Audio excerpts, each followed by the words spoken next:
मुंबईतल्या नालेसफाईची पाहणी केल्यानंतर स्वतः मुख्यमंत्री नालेसफाईचं काम युद्धपातळीवर सुरू आहे। मुंबई महापालिकेकडून एक बैठक घेतल्याप्रमाणे जी मी अपेक्षा केली होती की हार्ड बेस लागेपर्यंत नालेसफाई झाली पाहिजे, कारण जेव्हा हार्ड बेस लागेपर्यंत नालेसफाई आपण करतो तेव्हा त्याची कॅरिंग कॅपॅसिटी वाढते आणि त्यामुळे पाणी साचण्याचे प्रकार होत नाही। गेल्या वेळेस देखील आपण हा प्रयोग केला होता, तेव्हा कचरा, गाळ, माती, चिखल किती काढली यापेक्षा त्या भागामध्ये पाणी साचलं नाही हा मुद्दा महत्त्वाचा आहे। त्यामुळे यावर्षी देखील मी एक बैठक घेतली मुंबई महापालिकेचे आयुक्त गगराणी साहेब आणि त्यांचे सर्व सहकारी यांच्यासोबत, आणि त्यामध्ये काही सूचना दिल्या। त्या सूचनांप्रमाणे या ठिकाणी जवळपास 269 किलोमीटर नाले आहेत मुंबईचे, आणि हा मिठी रिव्हर जो आहे 18 किलोमीटर आहे। हा अतिशय नदीसारखा मिठी रिव्हरचा नाला आहे, आणि यामध्ये देखील आता सूचना केली आहे हार्ड बेस लागेपर्यंत तुम्ही हा नाला साफ करा, आणि जेणेकरून नाला सफाई ज्या ज्या भागामध्ये होती आहे त्या भागातल्या अधिकाऱ्यांनी देखील फील्डवर उतरून नाले सफाईची पाहणी केली पाहिजे। आयुक्त स्वतः फिरत आहेत, सुधाकर शिंदे आहेत, बांगर आहेत, अश्विनी जोशी आहेत, ही सर्व टीम आणि आमचे सर्व सहाय्यक आयुक्त, वार्ड ऑफिसर, आम्ही सैनी आहेत, सर्व लोक रस्त्यावर उतरले। ॲक्च्युअल फील्डवर उतरल्यामुळे सिस्टीम अलर्ट होते। काही गोष्टी ज्या काही राहून जाऊ शकतात त्या राहून जात नाहीत, आणि सगळ्या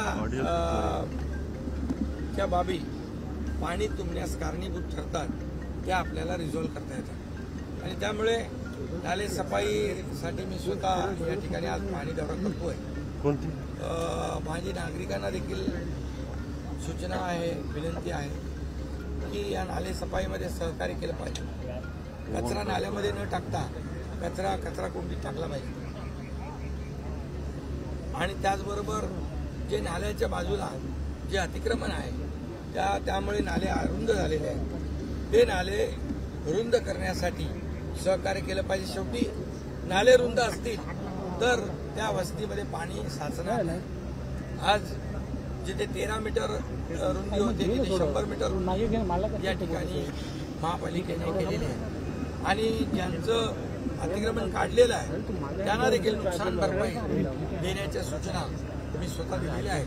त्यामुळे कुणाचंही नुकसान यामध्ये होणार नाही, परंतु नाले सफाईच्या कामामध्ये नाल्यावरचं जे अतिक्रमण आहे ते त्यांच्यासाठीच काढणं गरजेचं आहे, कारण जर पावसाळ्यामध्ये पाणी भरल्यामुळे लाखो रुपयांची मालमत्तेची हानी, जीवितहानी तिथल्याच भागातल्या लोकांची होणार आहे। त्यामुळे सगळ्यांनी सहकार्य करावं, कुणालाही वाऱ्यावर सोडलं जाणार नाही, त्यांना पर्यायी व्यवस्था केली जाईल, त्यांना आर्थिक कॉम्पन्सेट केलं जाईल, आणि त्याचबरोबर जे लँडस्लाईड जागा आहेत ज्या आयडेंटिफाय केलेल्या आहेत त्यातली एक जागा बघून आलो मी, आणि तिथं देखील आम्ही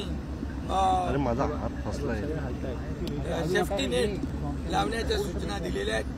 त्याचंही काम युद्धपातळीवर सुरू होईल, जेणेकरून त्या भागातले लँडस्लाईड होणार नाही, आणि जे अति धोकादायक आहे त्यांना देखील महापालिका विनंती करेल की बाबा तुम्ही शिफ्ट व्हा। त्यांना देखील MMRDAची जी घरं आहेत, मी मुखर्जींना सांगितलेलं आहे, MMRDAच्या घरांमध्ये त्यांना तात्पुरते त्यांचं सेफ्टी नेट लावेपर्यंत, त्यांना सुरक्षित करेपर्यंत त्या ठिकाणी देखील राहण्याची व्यवस्था आम्ही करतो। सीएम साहेब महायुतीमध्ये नाले सफाईवरून कुठेतरी श्रेयवादाची लढाई चालू आहे असं सुद्धा अनिल परब आरोप करतायत, कारण आपण एकीकडे नाले सफाईची पाहणी करतात, दुसरीकडे असिस्ट सेलर सुद्धा करतात, यावरून ते आरोप करतायत। काय आमचा उद्देश काय, नाले सफाई झाली पाहिजे। लोकप्रतिनिधी म्हणून आमदार देखील आपापल्या भागामध्ये नाले सफाई व्यवस्थित झालेली आहे की नाही हे पाहतात, ही चांगली गोष्ट आहे। ही गोष्ट हे जे काही ते नाले सफाई चांगली व्हावी आणि लोकांना रिलीफ मिळावा या दृष्टीने सगळं होतं। त्यामुळे याच्यावर कुठल्या सह्यवादाची लढाई नाही, यामध्ये एकच आहे कुठल्याही श्रेयवादाची लढाई नाही, आमची जबाबदारी आहे. म्हणजे ही मुंबई महापालिकेची जबाबदारी आहे की नाले सफाई योग्य पातळीवर झाली पाहिजे. आणि म्हणून मी स्वतः सांगितलं हार्ड बेस, आता बघा इथे हार्ड बेस काही ठिकाणी लागलाय, काही ठिकाणी हार्ड बेस लागला नाही, तिथलं काम चालू आहे. त्या ठिकाणी शिल्ड जो शर आहे तो देखील लावलेला आहे. जलपर्णी जे की नाल्यामध्ये ते ट्रक्सर मशीन आहे ते लावलेलं आहे, जेणेकरून पूर्ण यंत्रणा जी आहे पलटूनवर आपल्या पोकले नाहीत, जेणेकरून नाले सफाई पूर्णपणे 100% झाली पाहिजे. यासाठी हा सगळा प्रयत्न आहे. त्यामुळे कुठलंही काही श्रेयवाद नाही, कुठलं काही कोणाला क्रेडिट घ्यायचं नाही. आमचा उद्देश एवढाच आहे, ज्या ठिकाणी पाणी भरतं त्या ठिकाणी पाणी भरलं नाही पाहिजे. मग ते हिंदमाता, मिलन सबवे आणखी कुठला आहे अंधेरी सबवे या ठिकाणी देखील हाय प्रेशरचे पंप ठेवलेले आहेत. आणि हे पाणी समुद्रात जेव्हा भरती असते तेव्हा समुद्रात जात नाही, त्यावेळेस होल्डिंग पॉईंट तयार केले 13 ठिकाणी, ते पूर्ण स्टोरेज केले जातं. त्या होल्डिंग पॉईंटमध्ये जवळपास त्याची कॅपॅसिटी करोडो लिटरची कॅपॅसिटी आहे. त्यामुळे तो देखील एक जमेचा भाग आहे. आणि त्यामुळे नाले सफाई पूर्णपणे अतिशय यशस्वीपणे करावी, हार्ड बेस लागेपर्यंत अशा प्रकारच्या सूचना मी दिली.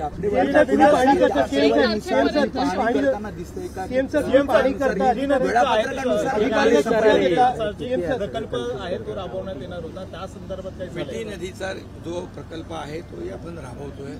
आता येणारे जे आउटलेट आहेत मिठी नदीमध्ये जे येणारे आउटलेट आहेत ते आउटलेट बंद करून एक सीवर लाईननी त्याला आपण एसटीपी मध्ये घेणार, एसटीपी मध्ये त्याचं पाणी शुद्ध ट्रीटमेंट करणार आणि मग त्यामुळे हे मिठी नदीचा जे काळा रंग आहे हा आपल्याला भविष्यामध्ये बदललेला दिसेल. त्यामुळे तोही प्रोजेक्ट जो आहे तो टेंडर जो आहे तो काढलेला आहे आणि त्याची अंमलबजावणी होते.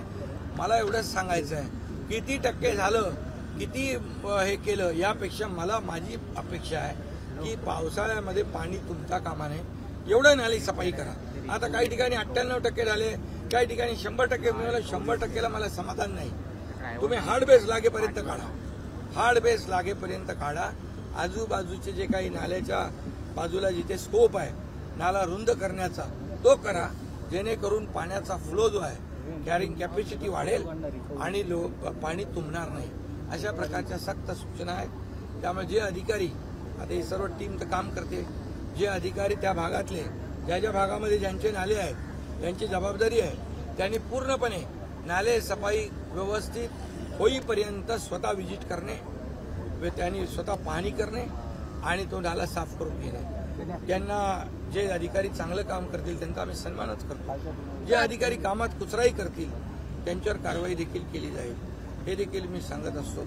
आणि त्यामुळे मागच्या वर्षाचा अनुभव आम्हाला चांगला आलेला आहे आणि यावेळेस देखील पाणी या ठिकाणी भरणार नाही अशा प्रकारचं एक नियोजन मुंबई महापालिकेने केलेलं आहे. सामनामधून टंचाईला सामोरं जावं लागत आहे, मुंबईला पाणी टंचाईला सामोरं जावं लागत आहे. जो रिझर्व्ह वॉटर आपण असतं तेही आपण लवकर दिल्यामुळे कुठेतरी ही पाणी टंचाईला आपल्याला सामोरं जावं लागतं का? धरणांमध्ये पाण्याची क्षमता कमी झाली. आता पाऊस येतोय, परंतु येईपर्यंत आपल्याला काटकसर करावी लागेल आणि म्हणून 5% जे काही काटकसर आपण करतोय ही लोकांच्या हिताची आहे. पाऊस लवकरच येईल अशा प्रकारची अपेक्षा आहे. दुष्काळी भागात देखील मी परवा आढावा घेतलेला आहे. चारा, पाणी टंचाई, जनावरांचं पिण्याचं पाणी, लोकांचं पिण्याचं पाणी यावर देखील आपण नियोजन केलेलं आहे आणि मुंबई महापालिकेत देखील पाण्याची टंचाई भासू नये याची सर्व पूर्वतयारी नियोजन म्हणून हा निर्णय आहे. एबीपी माझा, उघडा डोळे बघा नीट.